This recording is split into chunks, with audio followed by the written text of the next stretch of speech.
नमस्कार साथियों, news for education channel में आपका स्वागत है। इस वक्त की सबसे बड़ी ब्रेकिंग न्यूज पूर्व संविदा कर्मचारियों के लिए बहुत बड़ी खबर है, क्योंकि जो विद्यार्थी मित्र का अनुभव था उसको लेकर हाईकोर्ट का वर्तमान में बड़ा फैसला आया है। तो क्या अब नियमित के लिए ये अनुभव काउंट होगा या नहीं होगा, इस संबंध में ये वीडियो लेके आया हूँ। और उस आदेश का यानी उस हाईकोर्ट आदेश का क्या निर्णय रहा है और विभिन्न अधिकारियों एवं राज्य सरकार को क्या निर्देश दिए हैं, वो जरूर इस वीडियो में आप अच्छे तरीके से समझ पाएंगे। अगर आपको वीडियो पसंद आए तो लाइक जरूर करें और इस चैनल को सब्सक्राइब कर लें। दाएं साइड में नीचे की तरफ आपको एक लाल कलर का सब्सक्राइब बटन दिखाई दे रहा होगा, उस पर आप क्लिक करें और आगे भी तमाम जो वीडियो है संविदा कर्मचारी और ठेका कर्मचारी के संबंध में आपको जल्द इस न्यूज चैनल पर जरूर देखने को मिलेगी। चलिए, वो क्या हाईकोर्ट का आदेश है उसको हम अच्छी तरीके से समझते हैं। तो हाईकोर्ट का जो आदेश था उसके ऊपर के जो 2 पेज थे वो याचिकाकर्ताओं के नाम थे। मैंने उसका 3rd पेज लिया है। 3rd पेज में करीब 28 याचिकाकर्ताओं ने अपने इस संबंध में याचिका लगाई है। वो याचिका किसके संबंध में है? विद्यार्थी मित्र के अनुभव के संबंध में है, क्योंकि वे पहले विद्यार्थी मित्र थे जब 2007-8 में जब कार्यरत थे और 2013 तक इनका विद्यार्थी मित्र पर कार्यकाल रहा। फिर इन्हें सरकार द्वारा हटा दिया गया था असंवैधानिक पद घोषित करते हुए, और फिर 2017 में इनके लिए ग्राम पंचायत सहायक पद भर्ती आई थी और उसमें ज्वाइनिंग करते हुए और 2022 में इनको संविदा रूल्स में एडॉप्ट करते हुए विद्यालय सहायक एवं पंचायत शिक्षक पद पे वर्तमान में कार्यरत हैं। तो ये तमाम जो 28 याचिकाकर्ता है ये विद्यार्थी मित्र थे पहले और वर्तमान में पंचायत शिक्षक एवं विद्यालय सहायक है। अब ये जो 28 याचिकाकर्ता है ये किन के विरुद्ध याचिका लगाई है उसको भी हम पहले पढ़ लेते हैं।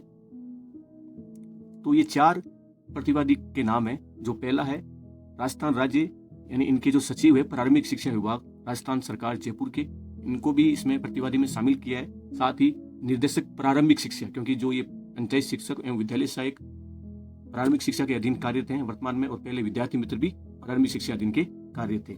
इसके अलावा जिला शिक्षा अधिकारी प्रारंभिक शिक्षा उदयपुर, क्योंकि ये जो जितने भी याचिका करते हैं लगभग उदयपुर एरिया के हैं, उस डिस्ट्रिक्ट के हैं, इसलिए ये जिला शिक्षा अधिकारी प्रारंभिक शिक्षा उदयपुर को भी इस प्रतिवादी में शामिल किए। साथ ही मुख्य कार्यकारी अधिकारी जिला परिषद उदयपुर, यानी कि जो सीईओ है उदयपुर के, उनको भी इस प्रतिवादी में शामिल किया है। और याचिकाकर्ता के जो वकील हैं उनका नाम है विक्रम सिंह भावला, और प्रतिवादी के सुश्री मेहता के लिए श्री मनीष पटेल, ये प्रतिवादी के वकील हैं और याचिकाकर्ता के विक्रम सिंह भावला वकील नियुक्त किए गए हैं। और उनके द्वारा ही ये निर्णय जब हाईकोर्ट द्वारा सुनाया गया तो जो भी डिस्कस हुआ उनके विक्रम सिंह भावला के द्वारा ही ये बड़ा निर्णय हुआ है, और बड़ी खुशी की बात है जो पहले विद्यार्थी मित्र थे। तो चलिए आप देख लेते हैं कि वो क्या निर्णय रहा हाईकोर्ट द्वारा।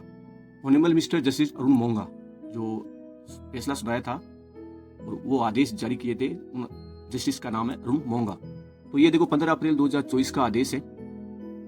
पहला पॉइंट रखा है जस्टिस ने इस प्रतिवादी के लिए कि इसमें अन्य बातों के साथ 9, 18, 27 वर्ष की सेवा, क्योंकि जो विद्यार्थी मित्र का अनुभव था उस अनुभव को जोड़ते हुए हम पंचायत शिक्षक और विद्यालय सहायक को 9, 18, 27 का भी सेवा प्रदान करने का मौका दे। क्योंकि जब हमारा चयन 2007-8 से विद्यार्थी मित्र पर हुआ था, लेकिन वर्तमान में राज्य सरकार संविदा रूल्स के आधार पर हमारा चयन ग्राम पंचायत सहायक पद से जोड़ रही है, जिससे हमें 9, 18, 27 सेवा का मौका नहीं मिल पा रहा है। इसलिए हमारा जो नियुक्ति दिनांक है वो विद्यार्थी मित्र का मानते हुए हमें ये वेतन वृद्धि के साथ ये 9, 18, 27 की ऐसी छुट्टी देने का भी लाभ प्रदान करें।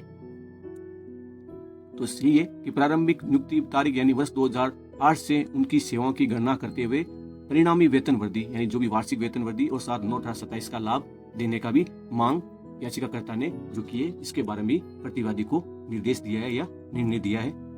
प्रारंभ में याचिकाकर्ताओं के विद्वान वकील द्वारा यानी कि विक्रम सिंह भावला द्वारा यह प्रस्तुत किया गया है कि याचिकाकर्ता ने पहले ही इसके बारे में अभिवादन दाखिल कर दिया गया है, जो दिनांक 11/3/2024 उत्तरदाताओं के सक्षम प्राधिकारी के समक्ष उनकी शिकायत को कम करने के लिए और सक्षम प्राधिकारी द्वारा उचित समय के भीतर निर्णय लिया जा सकता है, इसके बारे में कहा है। साथ ही तीसरा पॉइंट है कि प्रतिवादियों के विद्वान वकील भी याचिकाकर्ताओं के विद्वान वकील द्वारा दिए गए उपयुक्त सुझाव से सहमत है और इस मामले में गुण दोष पर टिप्पणी किए बिना ही किए गए पूर्वक निवेदन के मद्देनजर उत्तरदाताओं को सक्षम प्राधिकारी को निर्देशित किया जाता है। सक्षम जो प्राधिकारी यानी जो प्रतिवादी है उनको निर्देशित किया जाता है कि उपयुक्त अभ्यावेदन यानी जो भी उनकी मांग है उन पर निष्पक्ष रूप से कानून के अनुसार यानी कि कोर्ट के अनुसार या जो भी नियम के अनुसार है यथासंभव शीघ्रता से इस पर निर्णय ले। 5वां बिंदु है कि यह स्पष्ट किया जाता है कि अभ्यावेदन पर विचार करने के निर्देश को किसी भी तरीके से किसी राय के अभिव्यक्ति के रूप में नहीं माना जाएगा। ये एक कोर्ट के द्वारा फैसला लिया गया है, किसी राय या अभिव्यक्ति के रूप में या ऐसे ही निर्णय नहीं लिया गया है। सारा एक कोर्ट के अनुसार के दायरे, या ये मान के चलिए आप एक संवैधानिक रूप के अनुसार ये पूरा कार्य हुआ है। 6वां पॉइंट है, यदि सलाह दी जाए तो याचिकाकर्ता नया अभ्यावेदन भी दाखिल करने में स्वतंत्र है। यानी अगर इस निर्णय पे अगर सरकार या विभाग कोई निर्णय ना ले तो फिर से अभिवादन या याचिकाकर्ता दाखिल करने में स्वतंत्र है। वापस हाईकोर्ट में आने के लिए आप याचिका लगा सकते हैं और रीट याचिका का निपटारा किया जाता है। यानी कि जो ये याचिका लगाई थी 28 जनों ने, और इस याचिकाकर्ता का जो जितना ही फैसला है वो सुनाते हुए इस पूरी रीट को अब निपटारा किया जाता है, यानी कि बंद किया जाता है। अगर आपको इस निर्णय में कोई सक्षम परिणाम नहीं मिलता है तो आप फिर इस अभिवादन के रूप में दाखिल करने के लिए आप स्वतंत्र है। ये हाईकोर्ट ने आपको निर्देशित कर दिया है।